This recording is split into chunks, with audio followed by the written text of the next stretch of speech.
यार इस फिल्म को देखने के बाद पता नहीं क्यों ऐसा फील हो रहा था कि मैं संजू का पार्ट 2 देख रहा हूँ। संजू में संजय दत्त और उनके डैड के बीच में जो रिलेशन दिखाया जाता है, कुछ ऐसे ही वाली फीलिंग आई है।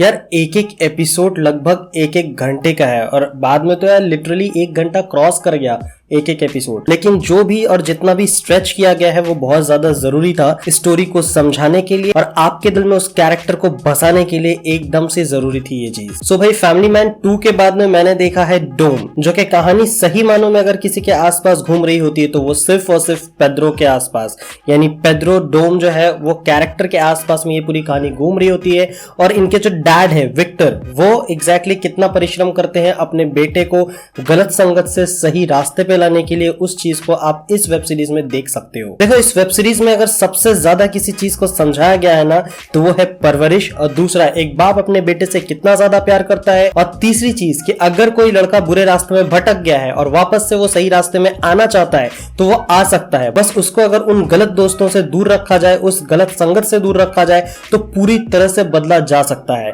इस पूरे वेब सीरीज में आप बार बार देखोगे कि पेड्रो जो है बार बार गलत रास्ते पे जा रहा होता है और उसके डैड जो है 10 से भी ज्यादा बार उसको उस दलदल से बाहर निकालने की कोशिश करते हैं, सफल होने ही वाले होते हैं कि फिर कुछ ऐसा दोस्त कर जाता है जिसके बाद से पेड्रो डोम फिर से भटक जाता है। देखो स्टार्टिंग में जो मैंने कहा कि ये संजू का पार्ट 2 लगा, रीजन ये है कि संजय दत्त की जो ड्रग्स लेने की आदत संजू फिल्म में दिखाई गई थी वो आदत और ये आदत सेम टू सेम है, लेकिन रीजन कुछ अलग है। इस कहानी में आपको देखने को मिलेगा कि पेड्रो जो है 10-11 साल की उम्र में ही एक दोस्त जिसका नाम लीको रहता है उसके चक्कर में आकर के ड्रग्स का पहला चस्का लगता है और उसके बाद से जो वो एक के बाद एक अपराध किए जाता है। पहले छोटे छोटे अपराध करता है, फिर बहुत बड़े बड़े। अब इस वेब सीरीज में आपको परवरिश और इस ड्रग्स के लत के अलावा अगर आपको कुछ इंटरेस्टिंग देखने को मिलेगा तो वो जो है कि पेड्रो किस तरह से अपने आप को जो है डाउन टू अप लेकर के जाता है और अप जाते जाते वो किन किन गलत रास्तों का इस्तेमाल करता है, वो सारी चीज आपको देखने को मिलने वाली है। इस वेब सीरीज में एक चीज और बता दे रहा हूं कि भाई यहाँ पे ये मुझे समझ में आया है कि घी है तो घपा घप है।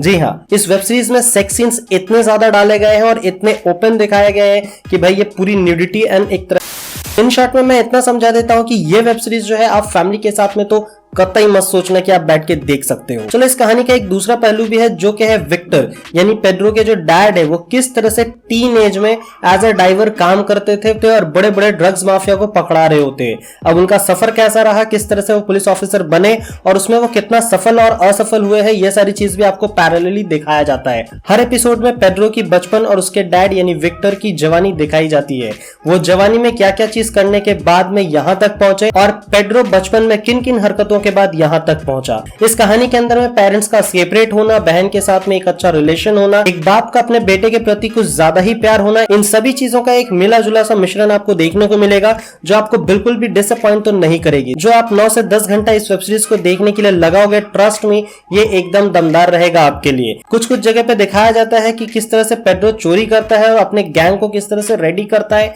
ये सारी चीज आपको देखने में इंटरेस्टिंग लगेगी और साथ ही साथ उतनी ही इंटरेस्टिंग विक्टर का सफर भी रहेगा जो कि जवानी के टाइम का है। इन दोनों कैरेक्टर की जो जर्नी है वो देखा जाए तो रेट्रो टाइम को यूज किया गया है, यानी जो विक्टर रहते हैं वो शायद 70s के टाइम के रहते हैं और यहाँ पे पेड्रो जो है वो 90s के टाइम का दिखाया जाता है, यानी वो मोबाइल फोन और वीडियो गेम्स के पीछे में पागल रहता है। सॉरी, नॉट मोबाइल फोन के पीछे पर वीडियो गेम के पीछे पागल रहता है। अब मैंने आपको इतनी सारी चीजें बताई दी है, एक तरह से पूरी स्टोरी मैंने एक्सप्लेन कर दी है, तो भाई ये वेब सीरीज में आपको देखने को बचा क्या है? बचा यह है कि बचपन से लेकर के अभी तक रिहाब सेंटर में किस तरह से पेड्रो पेश आता है और अभी तक विक्टर जो उसके पीछे में लगा हुआ है यानी उसका बाप उसको बार बार जो बचा रहा होता है वो आखिरी बार उसको बचाने में सफल होता है या नहीं है। अब बात करते हैं कि इस वेब सीरीज का पार्ट 2 आ सकता है या नहीं। मेरी मानो तो अगर इसको बहुत अच्छा रिस्पांस मिला तो इसका पार्ट 2 बहुत जल्द आएगा, क्योंकि जिस तरह से एंड दिखाया जाता है उस एंड का आखिरी डायलॉग रहता है कि ये तो सिर्फ एक शुरुआत है पेड्रो की बर्बादी की, अभी बहुत कुछ होना बाकी है। और उसके बाद से जो एपिसोड खत्म होता है उससे यही समझ में आता है कि बॉस बहुत सारी चीजें दिखानी बाकी है